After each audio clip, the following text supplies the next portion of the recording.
Recording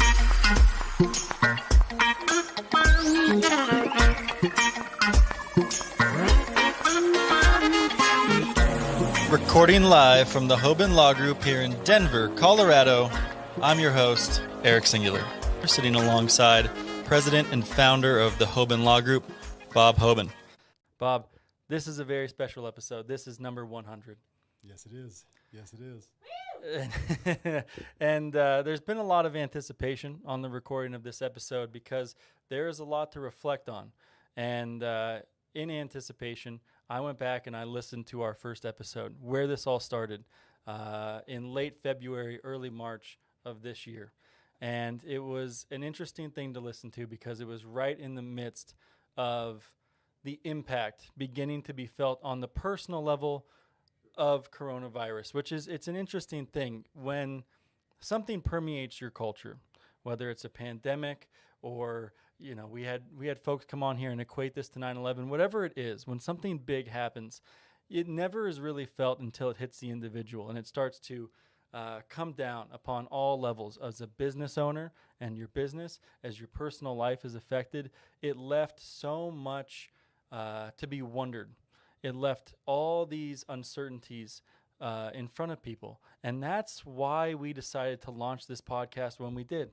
As we said back then, we had a different vision for all of this, but we've taken advantage of the time that we've had to spend together. We've taken advantage of your travel schedule being delayed. We've taken advantage of the fact that we got this equipment when we did to go and speak to so many people around the globe about what the heck is going on in our world right now and what it means for the thing that me and you breathe every single day, which is the global cannabis industry. So that's right. It's been a wild couple of months to do this with you and get to sit here with you and have these conversations. And so I'll put it to you before we really get into the meat and potatoes of this.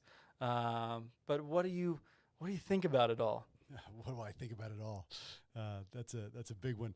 No, working on this project with you in particular, and Halston, of course, who sort of keeps us on the run, making sure that we're focused. It's really been spectacular to have these conversations.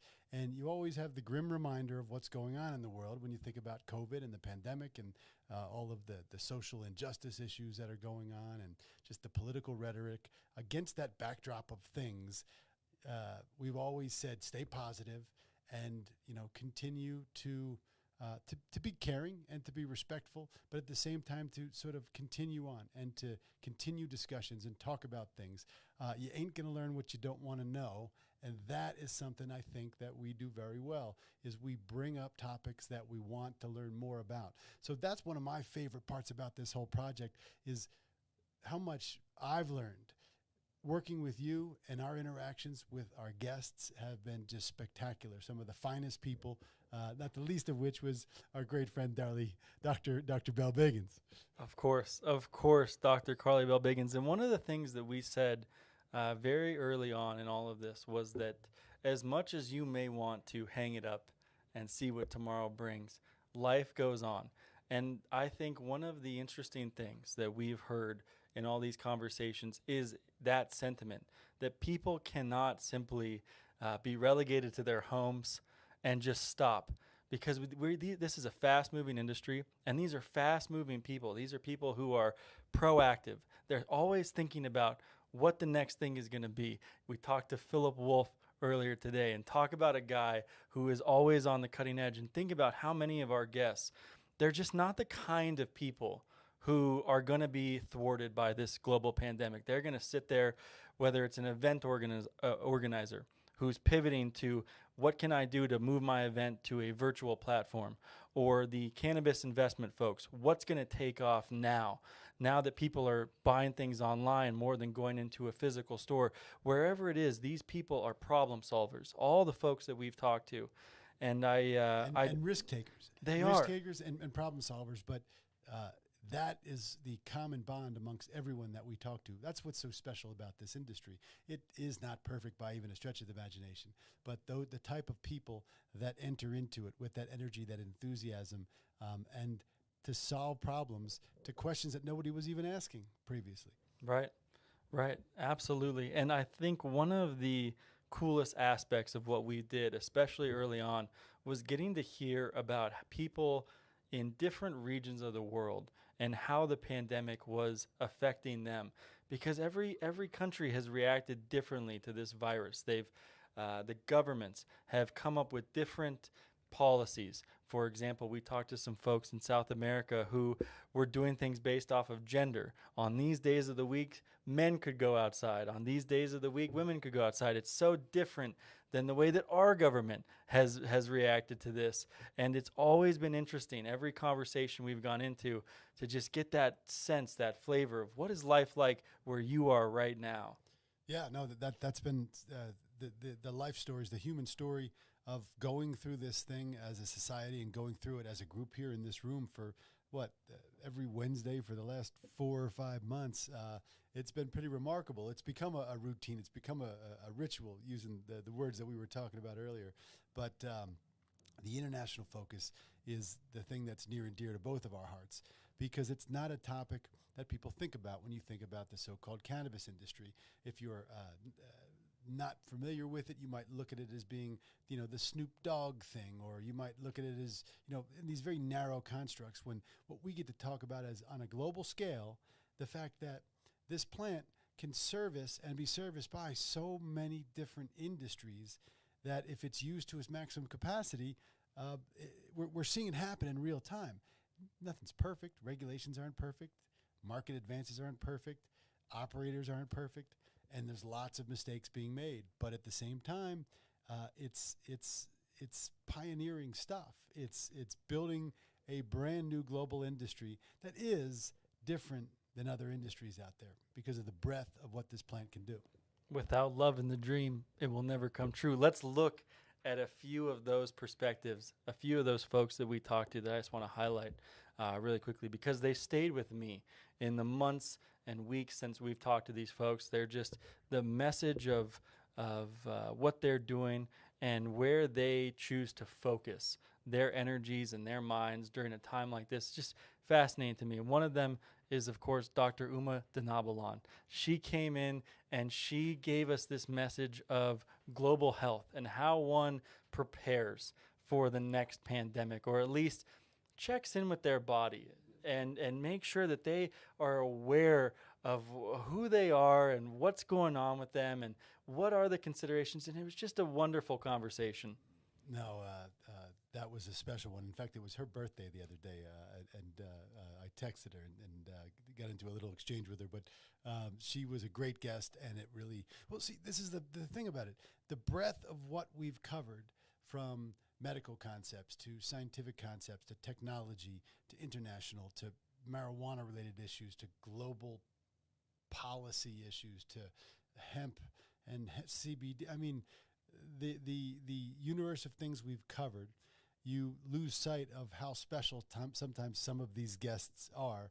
And I think back at that episode, and we did talk about, at that point in time too, about how cannabinoids and CBD could potentially address the coronavirus.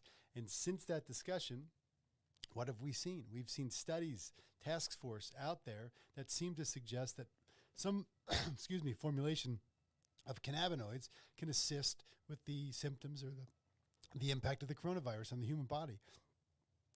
Did we predict the future? Was Dr. Uma a soothsayer? And that was and that conversation too extended to Mr. Saul K, the great Saul K. Does CBD cure coronavirus? A very tongue-in-cheek episode, but here we are. That was episode 5, perhaps, and lo and behold, of course, we were talking more about companies who at that time were even getting in trouble for coming out on the internet and saying, hey, our product is the product you need to be consuming to make sure that your immune system is well suited to fight coronavirus. But lo and behold, there are actual studies showing that cannabinoids have some kind of qualities and properties that may be effective. It's just, did we predict the future? Who can say, Bob? No, it's spectacular that we were able to take positive steps and provide meaningful information in a very difficult time. And how the how the guests have evolved, and and the subject matter has evolved. And that's the thing that we've talked about, is we want to keep thinking, we want to keep being aggressive in how we want to structure the things we talk about on the show to provide the most information, and so that again, we eat this stuff up. This is so enjoyable. This is a master's degree in all things cannabis industry in this room, and that's a pleasure to be a part of.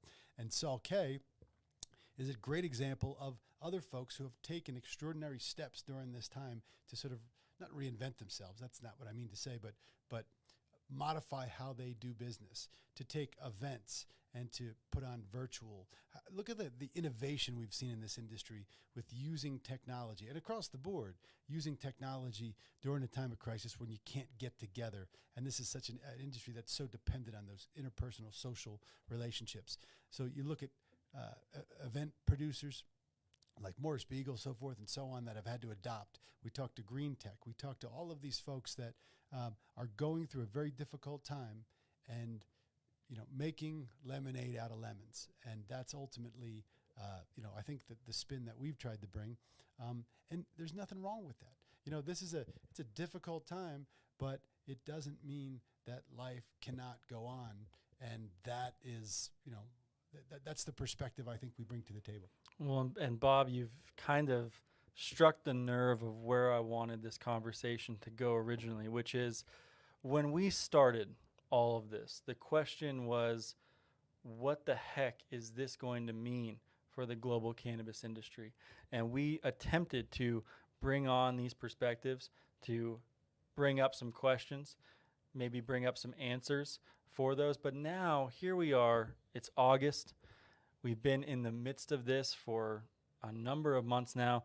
And I guess my question to you is this: how interrupted was the global cannabis industry by this pandemic? And there's a couple things I want to caveat that question to you with. One is the sales of marijuana products here in Colorado over the last couple of months. They've been soaring. And I also want to make sure that we take into consideration hemp farming this year. We knew that there was going to be some effect on agriculture and the large-scale increase of hemp acreage across the country. And I just am interested, from where you sit and all the conversations you have every day and all the things that you interact with here a couple months down the road, how interrupted, I guess, was the global cannabis industry by this? I think there are silver linings. I think that's what we've always tried to point toward. I'm just interested in your thoughts, particularly on that point. Yeah, it's a great question. So the interruption, was there an interruption? Certainly, everything was interrupted. It was like getting punched in the stomach. What happens is you can't just carry on. That's what, as this began to spread and as it began to see government requirements of effectively lockdowns. That's a hard thing for anybody to live through. To your point earlier, but and continue to live through.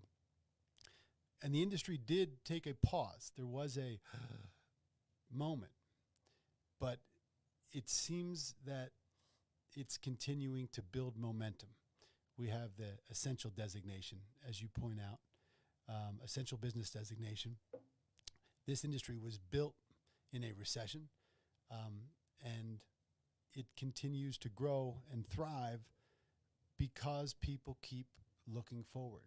Because I think they say falling down is an accident, getting up is a choice, right? They're making a choice to get up, to keep going, and to build something. And I don't think that the industry has been adversely impacted over the last several months, but initially, as I mentioned, there was a pause. There was a panic, but we saw sales soar. We saw people go to try different cannabinoid products because of what's been in the media.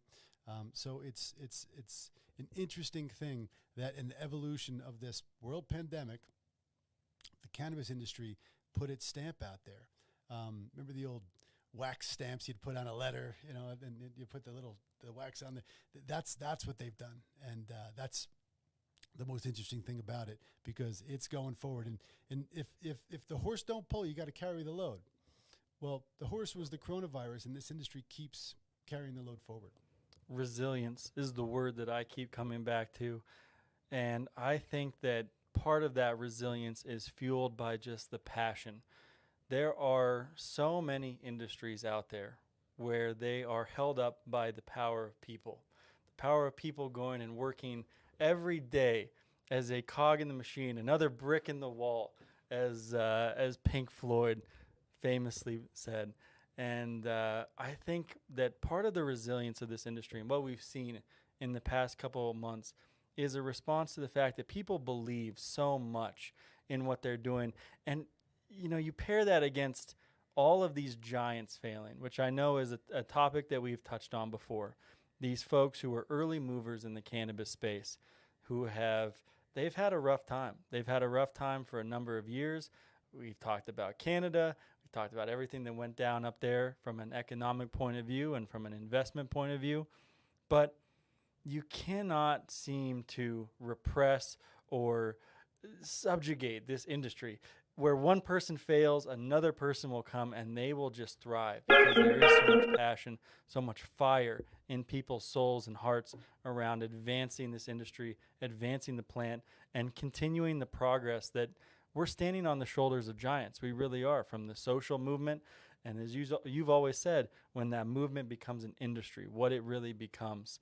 We're seeing that becoming. We're a part of that becoming. I think we're both humbled just to be here and just to sit and speak with people who are just, they live and breathe it, man. And it's just a special thing. It's a special industry because the people who are in it don't feel like just another brick in the wall. They feel the weight of everything that they are trying to do and the effect that they're having on the world. And whatever it is, it's just a wild thing to be a part of. And as we sit here celebrating 100 episodes, it's just been a wild couple of months. As you've said, I think it is. It's a master course on cannabis. Because when I came in here and you guys put me in the position of speaking to all these folks and being the host of this podcast, you know, I came in here with some hemp knowledge. I've been doing the hemp thing for a little while, but I didn't know a lot about the marijuana side of things. And to just sit back and listen to people talk, whether it's Patrick Lane, Chloe Villano, Ricardo Baca. I mean, the list just goes on and on and on. The depth of knowledge that we've had on here, it's been a master course, undoubtedly. Yeah, no, it continues to be.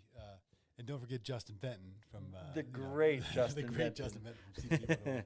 So no, there's you talk about the Giant Zone. For some reason, I have this image of Andre the Giant, the former the deceased heavyweight wrestler, WWF wrestler.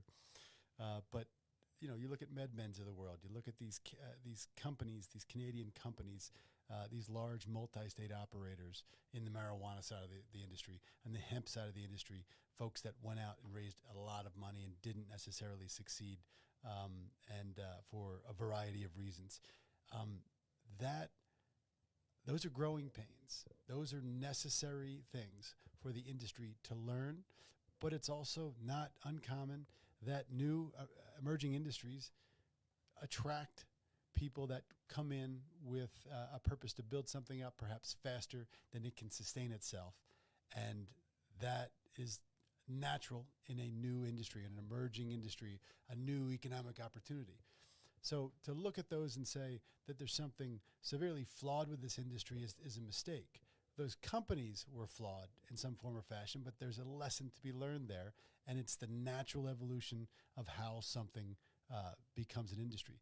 The tech boom is reflective of that, the dot-com boom. The natural products industry is another great example of that. If you look at things that have grown really fast, there's lots of folks that come in and companies fail, and they fail on a grand stage.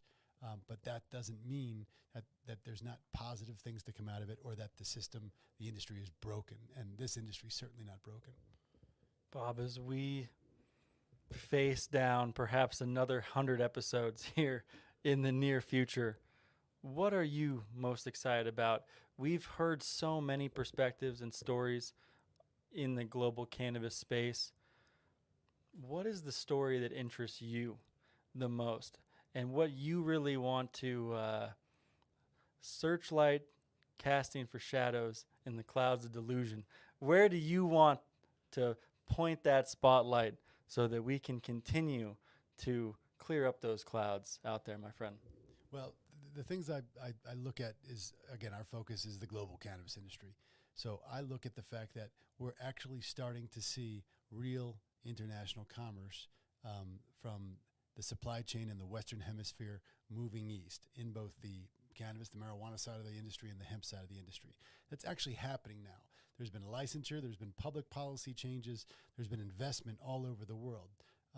But those countries are finally starting to get to the point where they're producing a consistent material, and materials coming to a certain level of quality, and there's buyers on the other end. Now, the interesting thing, the thing that I would watch the most, is the fact that the regulatory landscape is critical, and there's not enough attention being paid to groups to impact the regulatory process. And I'm not talking about legislation specifically. I mean regulations. When we look at how are they going to regulate industrial hemp, the European Union said it would be a novel foods issue as it relates to CBD. And then, the most current position is what is now deemed a narcotic, or at least that's the path they're going down. That's a dramatic change in a very short period of time. And I don't think that's the right public policy. I don't think that's the thing that the industry requires. And we've got presidents of countries all over the world coming out and saying cannabis reform, cannabis industry is a way we're going to get out of this economic downturn due to the coronavirus, which we don't know how bad it will get, but we know it's probably not going to get better immediately. So looking at all those things together, somebody has to get these folks on the same page, and it's easier said than done, but that's the problem. You've got countries looking at it for economic impact, revenue generation, job creation, stability. You look at commerce starting to happen on a global scale, and then you've got regulatory moves that could impact all of that in such a negative way when the industry needs common vision so it can survive and thrive, not individual policies picked out of thin air that prevent and preclude a global industry. Wow. Well, that's heavy. That's heavy, Bob, to take it to the regulatory level. And you're absolutely right. And I think what I want to leave you with, or what I want to put to you before we leave, is what's missing from the equation for those folks. Because we've talked to Catherine Wilson of the European Industrial Hemp Association. We've talked to Garrett Graff, of course, our Hoban Law Group managing attorney, who is just always so wise about what the FDA is doing, what the moves that they are making. Surely there is something out there that these regulatory agencies need to see. They need to feel. They need to know. And it's just everybody's waiting. What can we give them? You know, we've done 100 podcasts. Do we send the Hoban Minute to the FDA and say, hey, you guys really need to listen to this because it might help you make your decision, as they're currently hosting folks right now at the White House to kind of help them flesh all of this out? What can we do, Bob? If you're a listener of this podcast, if you are somebody who just is tired of waiting or just is wondering what that thing is going to be, I don't know. What's your take on that? What's my take on what the next? What's the thing? What's the missing? What's the secret sauce? What's the missing component? What do these regulatory folks, whether it's in the European Union, because we both want the same thing, and we both have identified, and especially through this podcast, that there is just a global cannabis industry that is waiting and eager to just build itself. With untapped potential and right. exponential potential in terms of its growth and the possibilities. They need to understand that it's here. It's happened. It's not a question any longer of addressing the stigma. The question is to decide where it's properly situated, how you and why you as a country or a region or a local government what's your reason for legalizing it, and understanding that the reasons all around the world are different and trying to get those governments to understand that it doesn't matter what your reason is, but you have to and even if your reason is, or your justification is, I don't want to have commercial cannabis, we're going to continue to prohibit it. That is okay as well, but you still have to learn the same thing that even the folks that are contemplating it need to understand. The industry is here. It exists right now. It's very new. It's brand new, but it's not something that's going to be created that we need to go, what will happen if we do this? There's a pretty extensive track record. They need to pay attention to that. Whether you want to enact cannabis legislation that's favorable or not, you still need to understand and recognize that it's here to stay, it's global in scope, and there are patterns, there are successes, there is growth that is steady, and if you don't adapt to the times and recognize this, you're either going to miss the opportunity, miss the boat, and worst, you're going to disadvantage your people, because there's jobs, there's health impacts, there's so many things that can come out of regulating this plant properly. This is a success story that is still being written. And at this point, why try to put Pandora back in the box?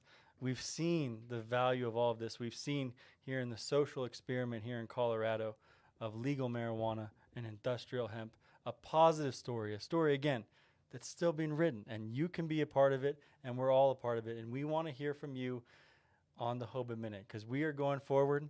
We are so excited to celebrate this, our 100th episode. I think we might have a Halston interruption here. Thanks, everybody, for listening to the Hoban Minute. It's been a journey, and we're so excited to see where we go next. That was the Halston interruption. And thank you, Halston, for everything you've done, making this a great success.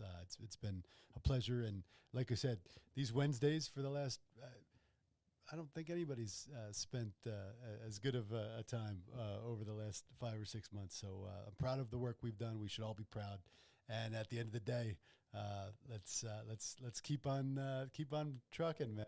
Has it been that long, Bob? Time keeps on slipping. So which way are you going to go with that? All that and more. So much more to be covered and discovered and explored on the Hoban Minute. And we thank you so much for being a part of it with us. Likewise. Thank you. Thank you for listening to this episode of the Hoban Minute. Do you have any ideas for episode topics or guests? We would like to hear from you.